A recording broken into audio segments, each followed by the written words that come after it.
So my dudes, with the latest update to Generation Zero, we've seen the introduction of a brand new meta to the game. And I gotta say, the brand new meta in Generation Zero is pretty dang fun.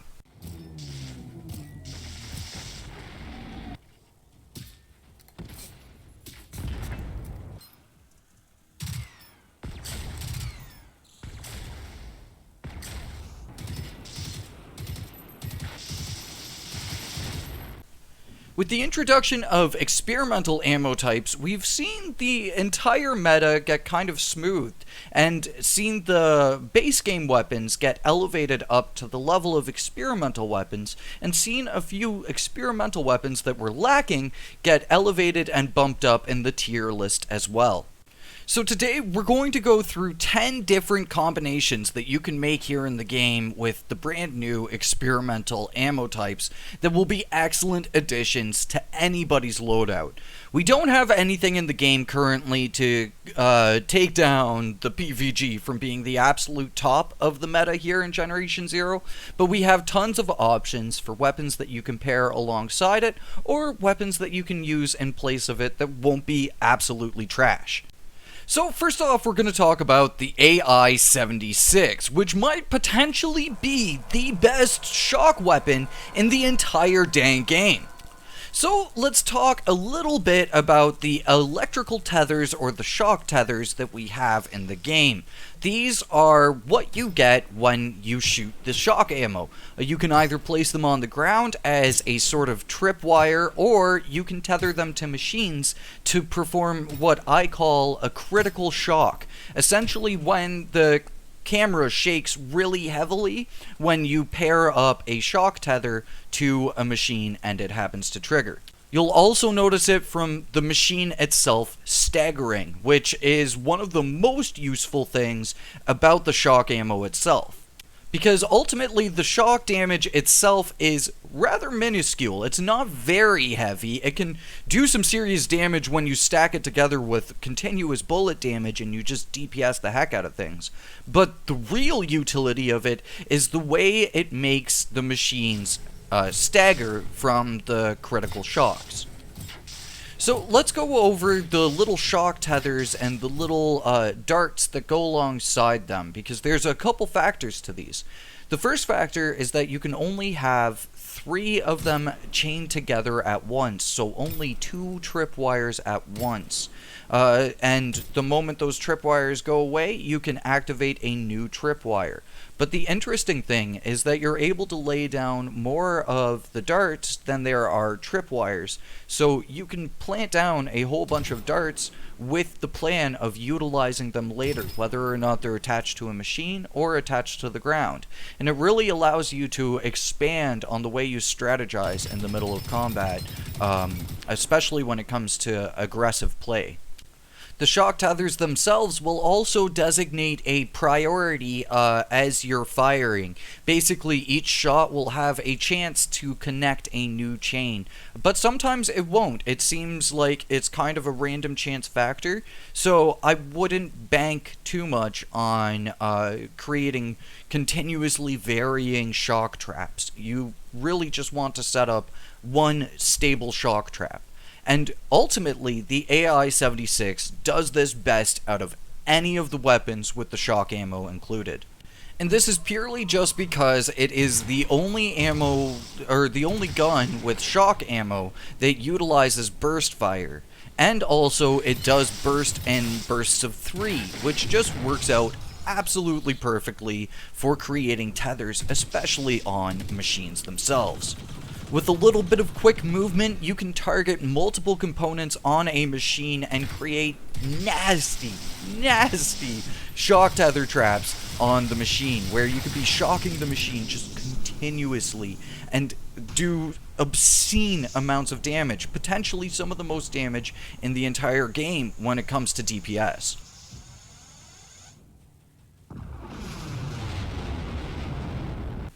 And then the ultimate thing that just makes the AI-76 better than anything else is the ability to swap from burst to full auto to semi-auto as you need it, allowing you to really conserve that shock ammo, because Let's all be honest, it's pretty time consuming to grind out a ton of uranium. Honestly, I would say the AI-76 with the shock ammo now is one of the few weapons to actually compare to the experimental PVG. That's a shootout that I'm definitely going to have to make sometime in the future here. Now, from 762 to 556, we're going to go check out the heat ammo on the KVM-89. Now, the KVM-89 with the heat ammo is an absolutely fantastic weapon for clearing out mid to high tier, kind of low-class machines to harvesters. It's not super sick for tanks, but it's really great for harvesters, hunters, runners, and that's pretty much it. Now, this means that the KVM-89 with the experimental heat ammo is absolutely perfect for farming hunters off of harvesters. Now, you can't farm them like you did back in the old days where you could just farm them infinitely, but you can farm them as much as the harvester will allow, which gives you really solid experience boons in the region that you're farming. The KVM-89 with the heat ammo is far from top of the meta, but it definitely is perfect for just grinding tons and tons of mobs if you want to grind region score in a particular region. The inherent downside to it, though, is that it performs absolutely terribly against prototype machines due to the fact that they have very low amounts of armor. So that's something to take into consideration when you're using the KVM-89 with the heat ammo. You can use it for pretty much military and above. Now, heat ammo doesn't have anything unique to it, unlike the explosive ammo and the shock ammo. Heat ammo, corrosive ammo, and rad ammo all just have their effects happen immediately upon impact, so there's no real in-depth strategy to it. But out of all the guns that utilize heat ammo, the KVM-89 is the best because it boasts the highest fire rate and also the largest magazine size. Those two factors pair up very nicely with the heat ammo and its utility purpose of just drilling components that are in behind armor. Now, next up, let's talk about the experimental Capist and the experimental explosive ammo. Explosive ammo creates a small proximity-timed explosive. The proximity of the explosive is just about like 2 feet away from the explosive, but it will actually pass through solid objects like walls. With explosive ammo, you can only place down 10 explosives at any given time, and this is a rule that applies to all of the weapons that utilize explosive ammo.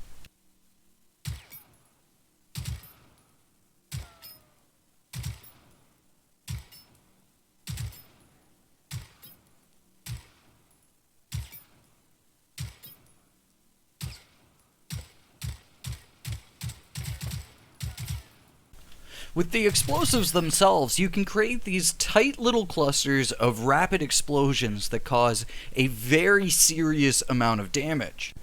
On top of that, with the explosive ammo, there is a chance for the bullet to actually explode on impact with a machine. Now, this isn't going to happen every single time, but you can actually utilize this explode on impact kind of feature alongside the proximity explosives that you could place on the ground. So you can actually get a wombo combo effect out of explosive ammo.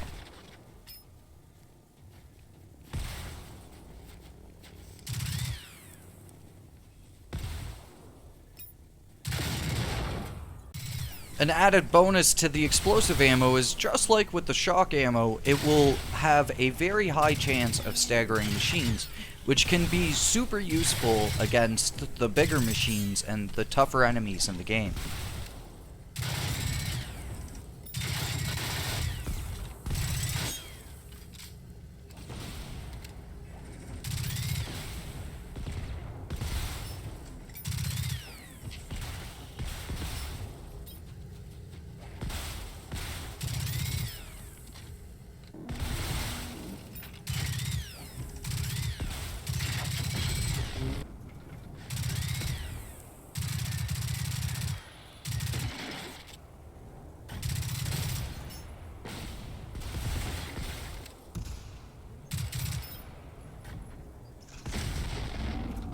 All of this coupled with the added benefit of being able to activate various environmental traps like EMP boxes and vehicles and fuel cells really makes explosive ammo a thinking man's type of ammo and is really great for tactile play.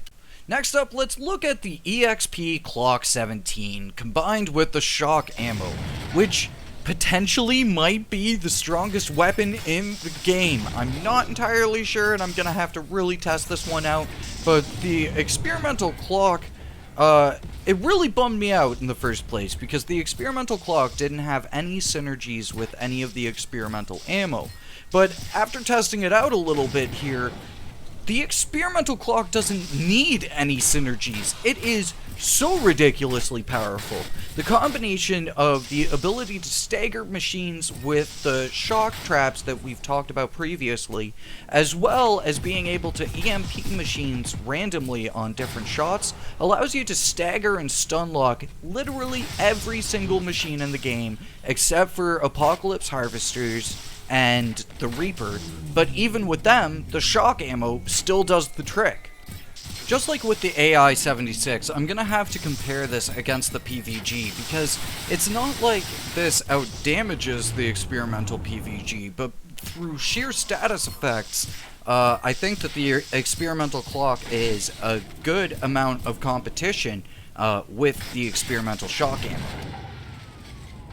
From one sidearm to the next, we're going off to the Magnus with the experimental tar ammo. The Magnus with the tar ammo might be the option that a lot of players are looking for, and it's the option to slow down your enemies basically at your own will. On top of that, if you couple the Magnus's high damage per bullet, you can combine the tar ammo and the slowing effect with the Magnus's high power to turn the Magnus into a heck of a tank killer. As well, with the Magnus, it has great damage carry through, so you can use this tarring effect at a long distance and still expect a really good damage return against the machines that you're slowing in the process. Now, tar ammo comes with the inherent downside that you can light yourself on fire by using it.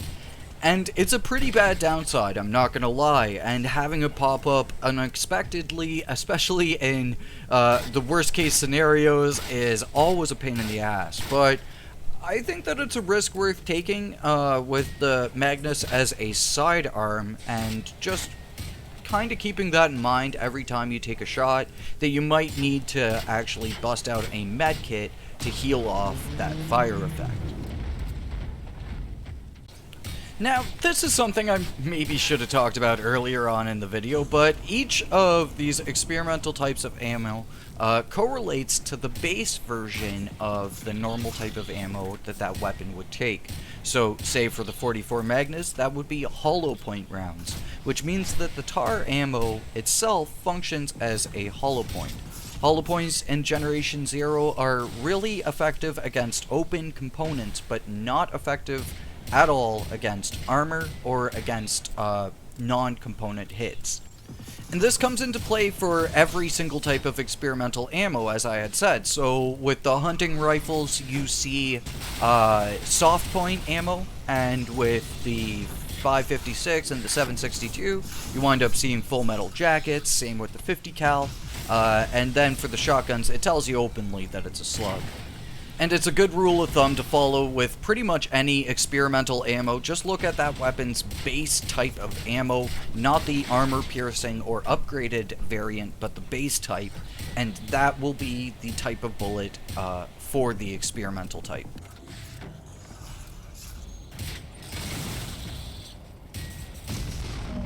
Now, most of these EXP weapon combos have been relatively simple skill-wise, but the next one we're going to talk about actually has a pretty high skill bar that you need to overcome with it, but it definitely makes an old experimental feel brand new.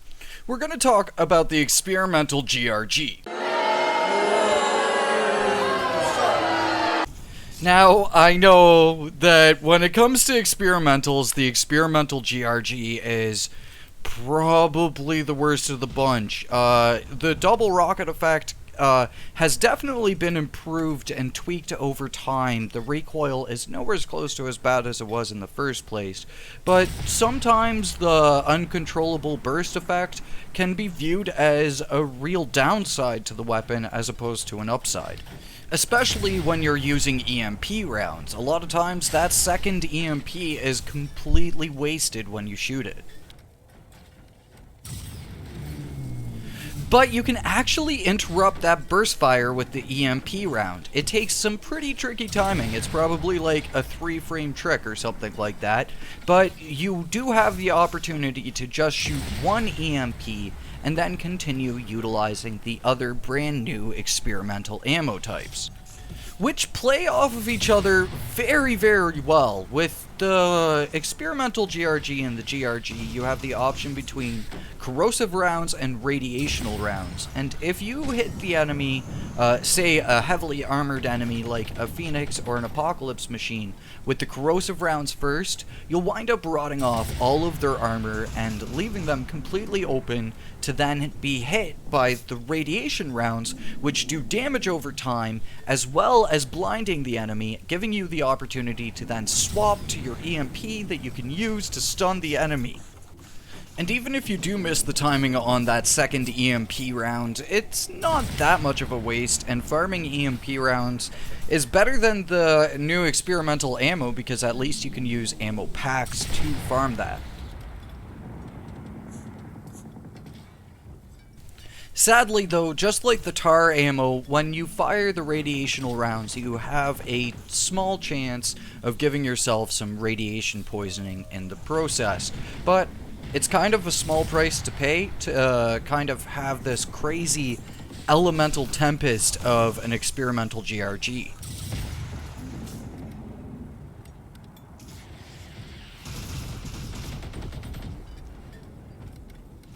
Now, I don't think that this is ultimately useful for solo play, but I think that this is the perfect weapon to use in multiplayer, especially if you like to kind of hang back and let your buddies do the running and gunning. You can kind of just equip yourself with an experimental GRG, load up on these new experimental ammo types, and then play like a really crazy support role where you're applying all of these status effects to the machines that your teammates are going to then go off and take down.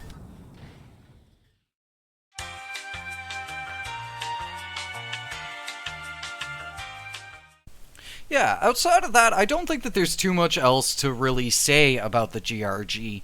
It's a great support weapon and a fantastic status spreader with its large AoE and great utilization of two more unique status effects that you could see here in Generation 0. Now, from unique elemental status effects back to the basics of the shock ammo, let's talk about the Ellis-Studsare. With the Moose Bouncer and the shock ammo, you have this kind of unique use where it serves a better purpose as a kind of long-distance stealth shock trap placer.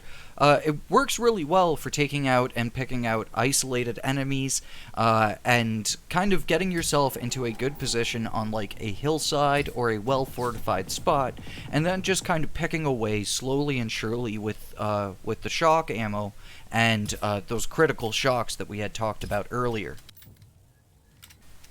Now, I really wanted the shock ammo and the elk bouncer to synergize a little bit better than they do. They're great as a stealth option, and great as a trap placing stealth option, but they don't really compare to the PVG in terms of being a long-distance weapon, or an extreme long-distance weapon. They still just kind of serve their role, but they serve their role a little bit better. I got a lot of love for the Moose Bouncer, even if I can't say its original Swedish name right. It was actually one of the first videos that I ever posted about Generation 0 on YouTube here, was the Dark Souls Easter egg that you get super early on back in the beginning of the game. So I would have loved to have seen the Alice Stutzer moved up just a little bit in the tier list, but still, you know what? For its own novelty, it's a fun combination between the 270 shock, especially with it being a soft point. It makes you get really tactile about things.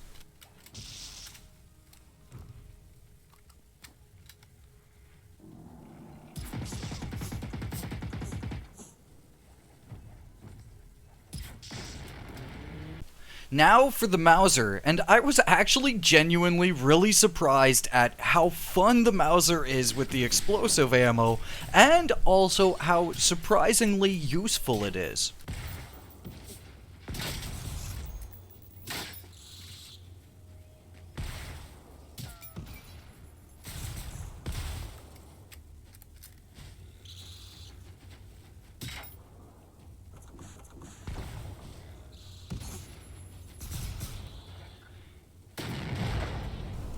There's something really fun about how tactile it feels to be literally just launching a cannonball out of a hunting rifle, a bolt-action hunting rifle. Now, if only we could sufficiently quickscope with the dang thing, I think I'd be in heaven and I would replace every single weapon with just the Mauser. Okay, maybe that's a lie, but still, it would be a lot of fun and I think would make the Mauser and also the Moose Bouncer a little bit more usable if you could have a bit of a quicker scoping and bolting kind of action. The only real downside to the Mauser with the explosive ammo is that it suffers from experimental clock syndrome a little bit. So with the experimental clock, it is a very low chance for you to get the EMP effect with it, which makes it not that much better than your average 5 crown clock. And for the Mauser, with its kind of lower chance of having the explosion from its explosive ammo, it means that a lot of times when you're firing off at an enemy, you might not be getting that explosion that you want to see. Now, it's not as bad as the clock is, but it still maybe could be bumped up just a little bit.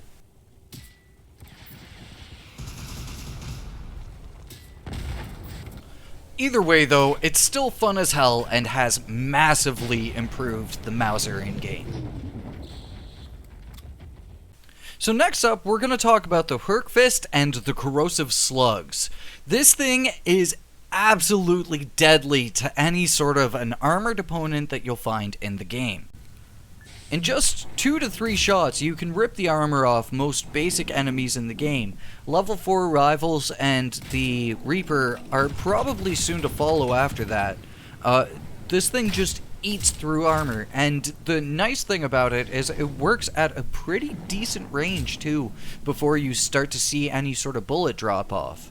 Now, the thing about this corrosive ammo is that you aren't going to be using it primarily for actually killing the machine.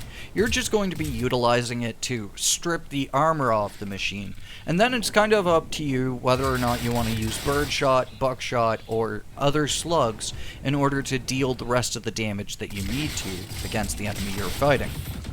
The Herkfist also pairs really nicely as a secondary weapon to your primary weapon. You can go in with the corrosive ammo and rip the armor off any machine that you're fighting, and then finish them off with something like the AI-76 paired with the shock ammo. Now, when I started working on this, I wanted to make all of the weapons match up to the power level of the AI-76 and have all of these be just like one-and-done guns, the only gun you need to carry. But sadly, the Herkfist is not quite that. It's more like a utility weapon, and it's better kept on the side to do that corrosive damage, and then having something else in order to deal the killing blow. And finally, for the last weapon we're going to be looking at today, we're going to be looking at the experimental KVM-59. So the main question I had with the experimental KVM is, what is the best ammo? What's the most optimal ammo to use between the shock, the tar, or just the normal ammo for the KVM? Because its lightning bolt ability is pretty dang powerful as is and doesn't really need too much help. But man, was I wrong! The shock ability to improve the effect of the chain lightning is so sick, and the yellow lightning looks really dang cool too.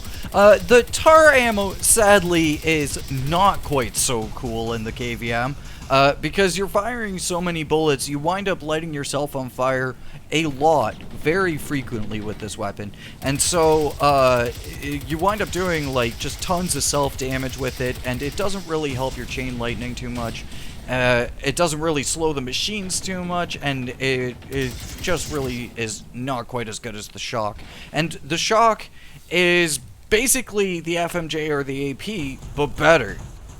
Now, it does come with the downside that it also will chain further to chain back to you, so that means you need to really keep your distance away from the enemies you're fighting, and if they start running up close to you, you might want to consider swapping to a different weapon. Just as usual with the KVM 59, it's kind of like the normal drawback, but a little bit worse.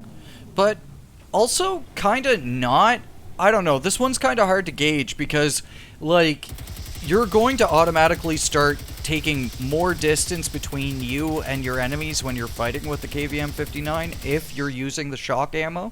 So I don't actually think that it's that bad of an inherent downside. But another plus side is the light show looks really nice. It looks really friggin' cool from the gun. The only problem is that you can't fully appreciate it because a lot of times you have to aim down sights with the 59 in order to hit anything, but still, it looks really cool when you see that yellow lightning just shooting all around the place. Now, I wouldn't exactly call the KVM 59 with the shock ammo a new meta, so to speak, because it's still pretty much the same old meta that it used to run with. But I still think that it is a good improvement on the 59 still, and even though it's not my weapon of choice, I think that 59 users out there will really appreciate it. So my dudes, I told you, the meta's changed, and I'd say it's changed in a good way. Things feel way more even between EXP and 5C weapons, and the sandbox for creativity in GZ has pretty much doubled here. All around, EXP ammo, probably one of the best additions so far to our arsenal, and I can't wait to see what's up next. Cheers folks, thank you for watching, and I will catch you all on the next one. Until then, peace.